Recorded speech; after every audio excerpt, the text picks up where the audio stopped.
साथियों, जीवन कुंडू हत्याकांड मामले में एंड ऑफ द डे संघर्ष समिति और सरकार के बीच में समझौता हो गया है और वो समझौता उनकी जायज मांगों को लेकर के सरकार ने तमाम मांगों पर सहमति जताई है और कहा है कि हम जो है वो एक सदस्य को नौकरी भी देंगे और उनको मुआवजा भी देंगे उचित। और जीवन कुंडू हत्याकांड के 15 दिन बाद अब अंतिम संस्कार किनाड़ा गांव में उनका 11 वर्षीय बेटा जो है वो उनको मुखाग्नि देगा। और कहने की बात यह है कि तमाम आंदोलन करने के बाद आंदोलनकारियों पर मुकदमे भी दर्ज हुए, जिसमें सुरेश खोत और अन्य किसान नेता भी शामिल थे, जो प्रत्येक प्रोटेस्ट में जो है वो अग्रिम रूप से खड़े रहते हैं। लेकिन सरकार ने जब इस मामले को लेकर के ये सोचा कि 15 दिन बाद जो है वो बॉडी अब भी जो है वो लेकर के आंदोलनकारी प्रदर्शन कर रहे हैं। मोर्चरी में हालांकि बॉडी रखवाई गई थी और मैं कहना ये चाहता हूँ कि सरकार ने 15 दिन के बाद जो दरियादिली जो संवेदनाएं दिखाई है, काश वो पहले दिन दिखा देते तो ना ही तो आंदोलन करने वालों पर मुकदमे होते, ना सरकारों को जो है वो टॉर्चर होना पड़ता इस प्रकार से जनता के गुस्से से।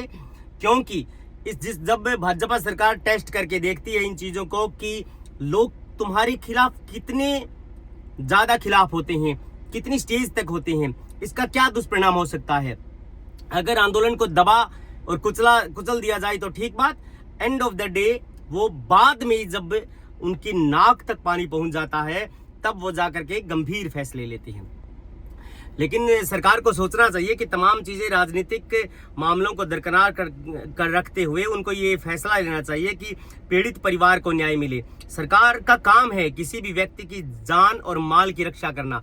जीवन कुंडू आज उस परिवार से विदा हो गया, उस घर से विदा हो गया जिस घर में उसकी बेहद अहम भूमिका थी। अपूर्णीय क्षति है ये हरियाणा के उस गांव, उस परिवार के लिए जिसका जवान बेटा चला जाता है, वो इन चीजों को महसूस कर सकता है। लेकिन जिस प्रकार की आंदोलनकारियों ने लड़ाई लड़ी जस्टिस की, आज जीवन कुंडू को तो हम जीवंत नहीं कर सकते, लेकिन कम से कम लोगों को ये संतुष्टि मिलेगी उसके घर और परिवार वालों को कि जो अतरी है, उसमें विनय अतरी है शायद, उसको गिरफ्तार कर लिया गया है। तो ये भी एक आंदोलन की जीत है। और जिस प्रकार से भाजपा के विधायक उसको बचाने में लगे हुए थे, उनकी सारी जो है वो प्लानिंग फेल हो गई और सरकार को झुकना पड़ा, आंदोलनकारियों के आगे सरेंडर करना पड़ा, उनकी जायज मांगों के आगे सरेंडर करना पड़ा। तो सरकार को सोचना चाहिए कि तुम जनता को गन्ने की मशीन में से निकलवाना चाहते हो क्या? जो जनता अपने हकों के लिए आवाज उठाती है, तुम उनको दबाने का काम करते हो। तुम ये सोचते हो कि ये लोग कितना आगे जा सकते हैं। यही तुमने जंतर मंतर पर सोचा था।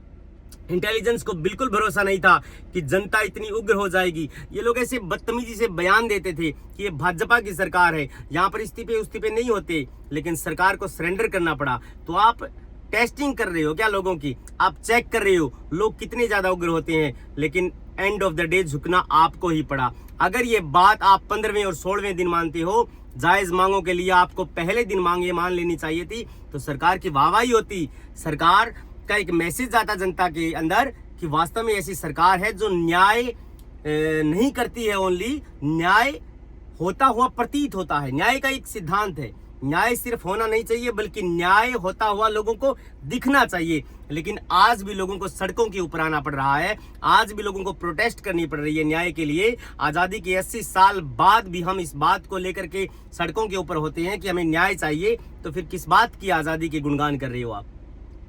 सरकार तो अपना ढोंग कर रही है, लेकिन आजाद अगर देश है तो आजाद दिखना भी चाहिए। जो मांग आप 15वें दिन मानते हो, वो पहले दिन आप क्यों नहीं मानते? क्या आप ये लोगों को चेक कर रहे हो हिला हिला करके कि ये कितने हिलते हैं? इसलिए बी अवेयर। आप जो है, मैं सरकार से कहना चाहता हूं कि आप जनता के मामलों को जितनी ज्यादा सोल्व जल्दी करेंगे, जनता में उतना अच्छा आपका मैसेज जाएगा। जो वाहवाही आप 15वें दिन ले रहे हो, वो पहले दिन भी ले सकते थे। आपका काम है लोगों की जान माल की सुरक्षा करना। थैंक यू, आपने मुझे सुना।